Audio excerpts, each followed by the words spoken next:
Hey y'all, it's March the 6th, 2017. I wanted to talk to y'all today. About the danger involved in doing the kinds of things that I do that y'all might be doing out there as well. The danger involved in taking in on a daily basis all these current events, which are shocking and appalling most days. Taking in all these current events the way that we do. First of all, people tend to look at us and they'll call us whatever kind of names, conspiracy theorists and whatnot, for keeping up with current events in the news and stuff. And there's a lot of them, and there's new ones every day.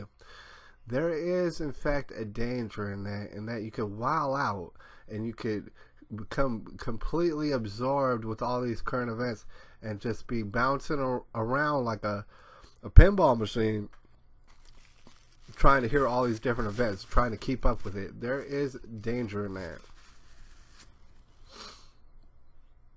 There's danger in that. And the danger is that you can really miss the point. You can get very confused and very flustered and stop,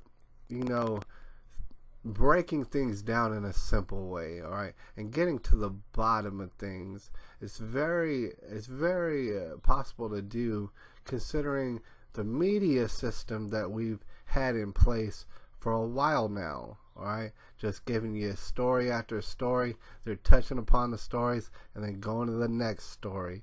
This is what we've been given on the television and the internet up until now. But now we've gotten to a point where our news can be given to us by individuals, all right, who can take the time out to dive further into these stories, because we're going to have to understand that all of these crazy, absurd stories that we hear on the news, on the internet, and some actually still watch television, all these stories have context. They sound quite absurd. They sound quite heinous. And they all have context. And when we study this context in depth, we get to the real nitty-gritty. We get really to the bottom of things. We start to learn lessons, because that is the problem with the news as we absorb it. You hear a little bit of a certain news story, you say, oh man, that guy sounds guilty as hell, just heinously guilty, and these people sound guilty as well. All right, you pass judgment while you're reading the news about these people, and you say, oh man, these people deserve justice all over them. They really do. And lots of times these people will not be getting justice all over them, and it makes you angry. It makes you go, God, like, I can't believe that these people are not getting justice all over them.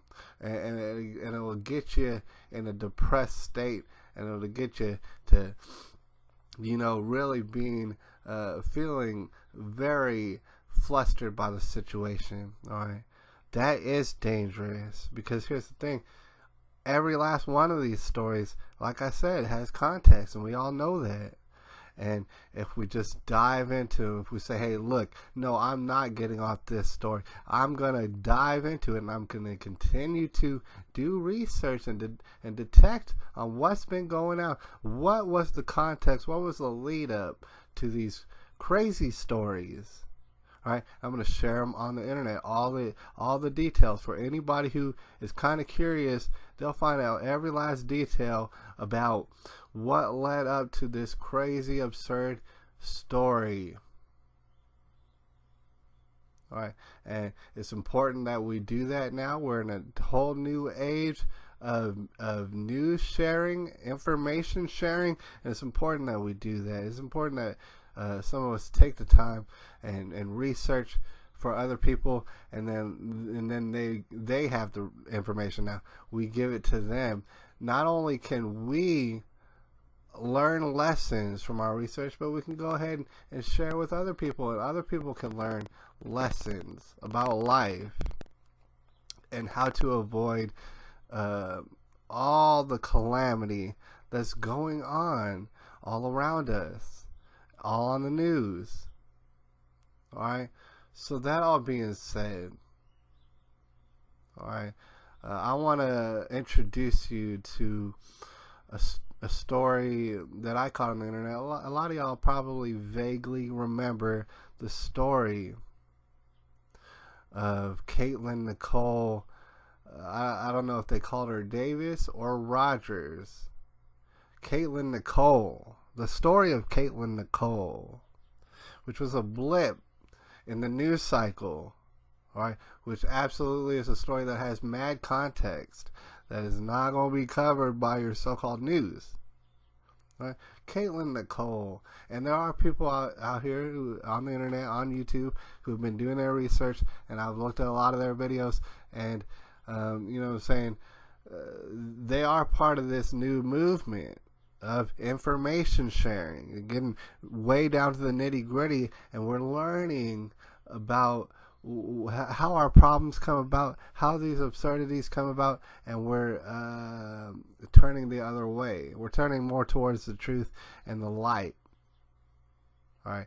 But anyways, Katelyn Nicole, she wound up taking her own life on the internet. That went viral. She live streamed it. So on the internet permanent now. It does not matter who wants it off the internet. It stays on the internet permanently. It went viral. Her suicide on the internet. All right, you do as much research as I've done, and there's more people who've done way more research on the subject. You'll come to find out this: Katelyn Nicole, allegedly, according to her, she was sexually assaulted by her stepfather, which is honestly something that happens, is not exactly rare. All right, but not only stepfathers, but actual fathers would be doing it, and just grown, disgusting old men or women, grown adults be doing this kind of stuff. All right, so she was sexually assaulted by her stepfather. She didn't have her father in her life. Her father didn't even live that far away, but he just didn't care or something. I mean, he was not in her life at all. All right, and according to Katelyn Nicole. And, she wound up being very depressed by the fact that she was sexually assaulted, specifically because her mother did not believe her. All right. You come to find out through Katelyn Nicole's videos in which she was live streaming on the internet that after she was sexually assaulted by her stepfather, her mother did not believe her. Yet again, another situation that's all too common. That's just something that happens, dude. It's happened to a great many people where they get sexually assaulted by one parent or another, and then the other one just doesn't believe them. Right? And so she gets all depressed. She winds up trying to commit suicide herself because here's the thing. She got no justice, right? She did the right thing, this Katelyn Nicole. She did the right thing by telling on this old, perverted, disgusting old man. All right? And she got no justice, all right? And so therefore, apparently she needed therapy. And I guess that was her consolation prize, was that her mother threw her in therapy. And, after being in therapy for a while, I guess for some reason or another, certain agencies came knocking on Tammy's door and saying, hey, look, we've heard weird things and stuff. What's this all about? And then at this point, apparently, is when Tammy Rogers and Anthony Rogers went ahead and split up. All right, it was at this point when that happened. And Katelyn was just made to live in a house, taking care of her younger siblings while her mother ran all around town, chopping up and snorting up pills and cohabitating with all sort of men. All right, so Katelyn, she went ahead and she goes ahead and tries to commit suicide. Does not work. She takes all these pills, her mother's pills, by the way, like 100 of them. I mean, her mother is getting pills. Someone's giving her pills. All right. Took 100 of them. Almost died. They found her. They pumped her stomach up at the hospital. She did not die. All right. But that is an extreme cry for help. That's not good. I mean, she really wanted to end her life. And we're talking about a 12-year-old girl. Did not work. She was made again to live in this house after the suicide. And they gave her pills to pop. She was popping pills All right, she tried to kill herself by popping pills, and the prescription was, here, pop some more pills. They gave her more pills to pop. This little girl. You know what I'm saying? And this is all clear through the live stream videos. This is all made clear. All right, so they gave her these pills to pop these pills. All right, on the insert, in the commercial, they'll tell you, hey, dude, it might make you think about committing suicide and other homicidal, maybe, like, just, it's going to make you murderous. All right, this is either coming on or getting off of these pills. There's side effects in both occasions. All right, so that's what it says. All right, so of course, Katelyn Nicole, who just tried to commit suicide, was put on pills that'll tell you, hey, this probably make you commit suicide. She was put on those pills, all right, in order to make her happy. They're called antidepressants. Made her real happy. Thing is, she wound up trying to commit suicide and actually being successful later on, just a few months later. December the 30th, 2016, hung herself from a tree. Right.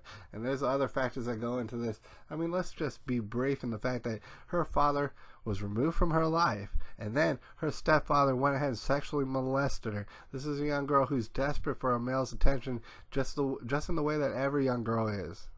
All right.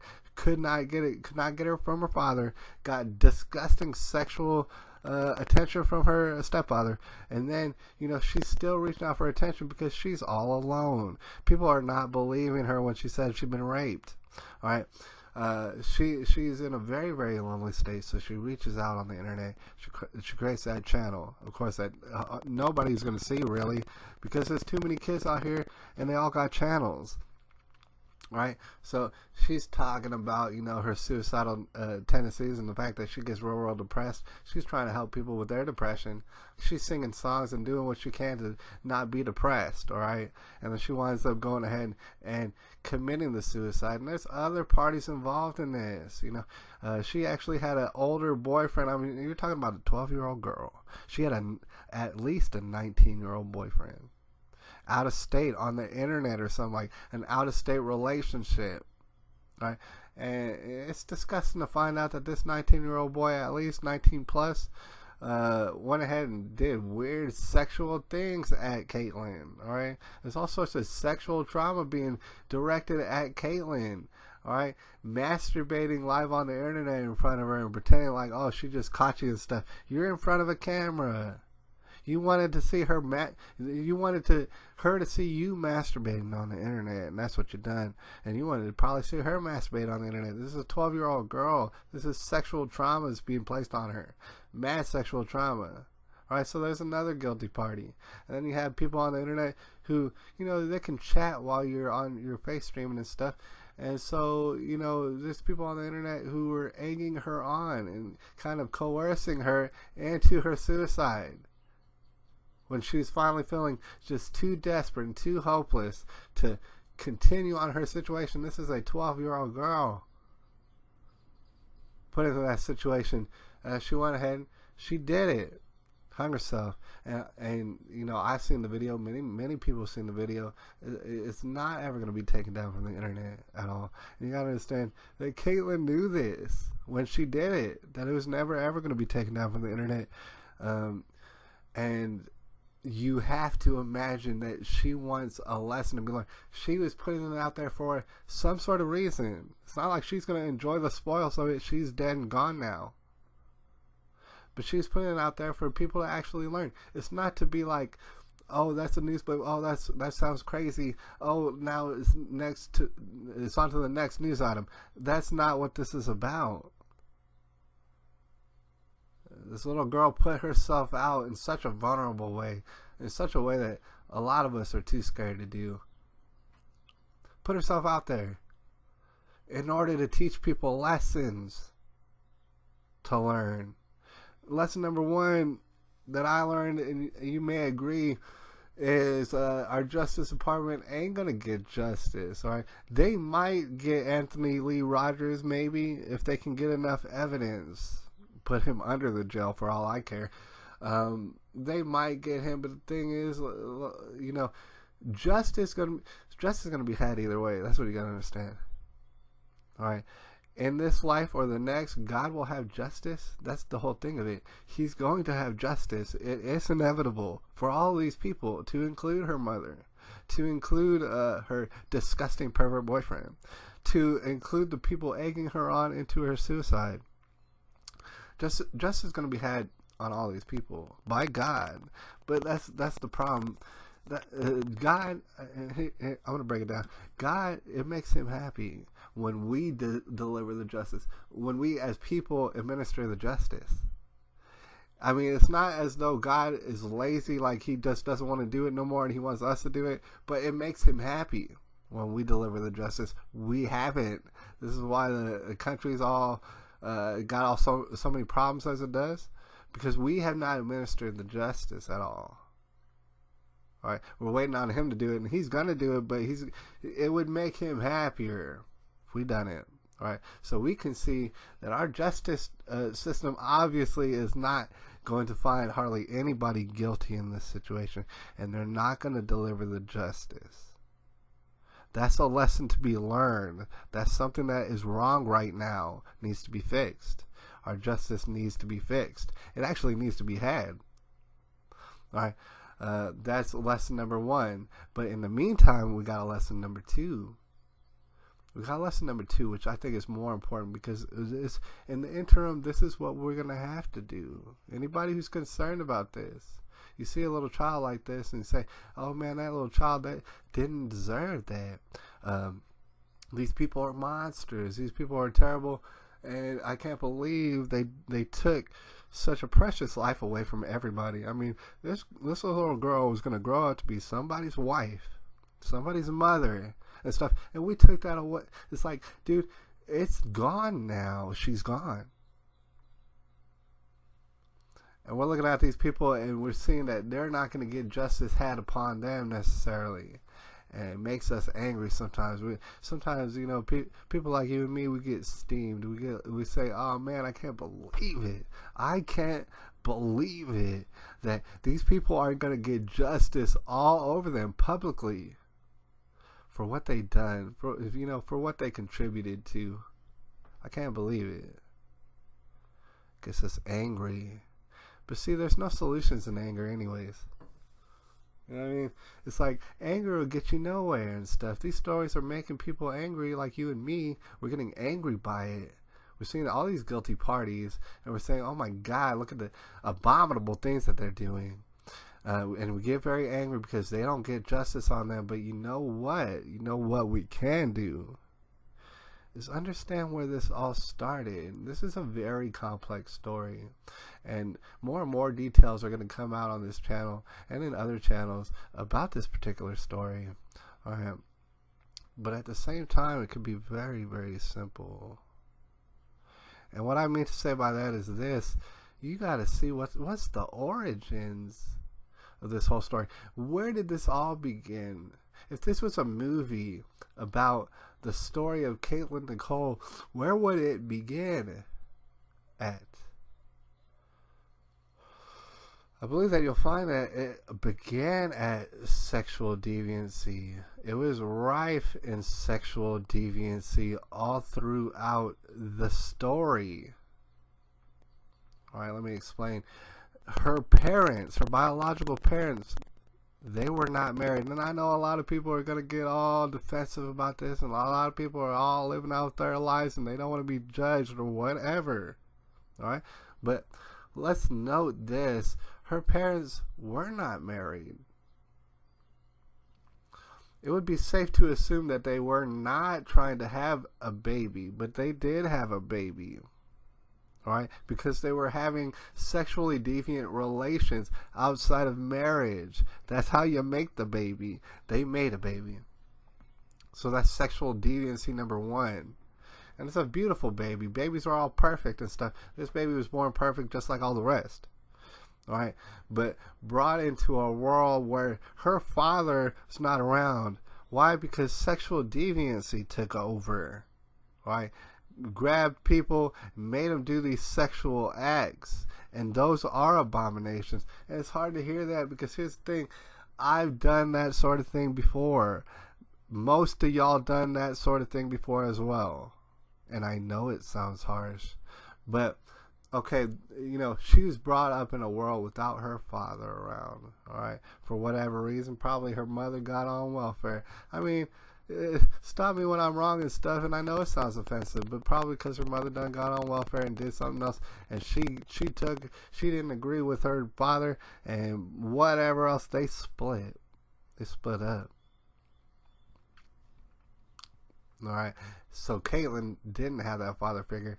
A few years down the road, she does have this stepfather, and he winds up sexually molesting her. He's a damn pervert.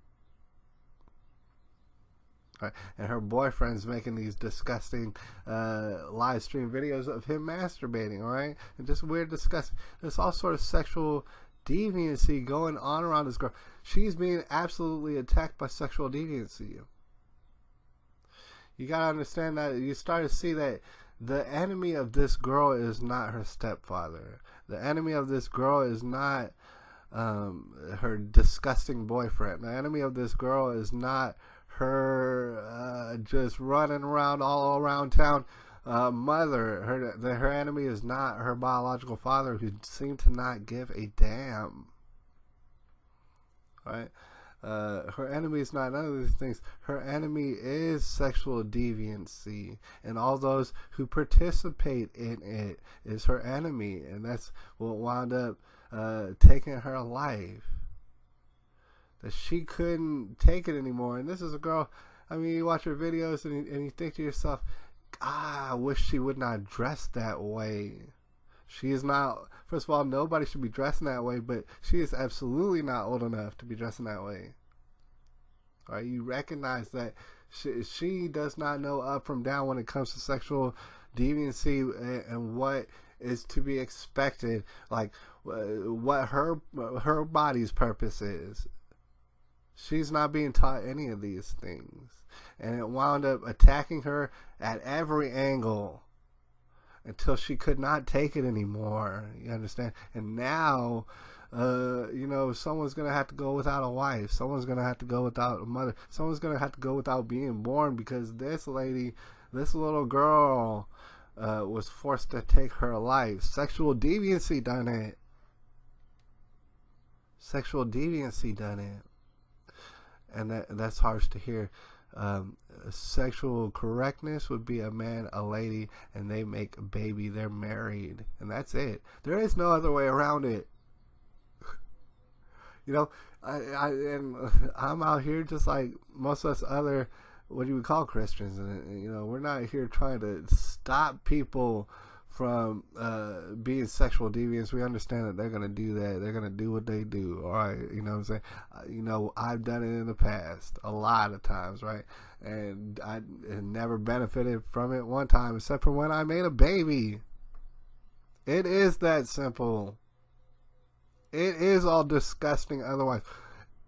In any other situation at all, it is disgusting. And it's unacceptable. Right? And this is a harsh truth that we're all gonna need some time to wrap our heads around. We all want to go out there and be free with our bodies and stuff like that. Little do we know that we're actually raping ourselves, and we're teaching the children to rape themselves. And all sort of destruction takes place after that. All right, there's a lot of people out here who'd be extremely upset by listening to the story of Katelyn Nicole, and they'll cry out against child abuse and child neglect and sexual abuse, and God bless them for that. But at the same time, there's a lot of these people who practice sexual deviancy in their lifestyle, and they don't understand the close relation it has with child abuse. That it basically is the same thing. And that is a tough pill to swallow, I know. It's March the 6th, though, 2017, and I'll keep y'all updated, on this story as it develops. I'll holler at y'all.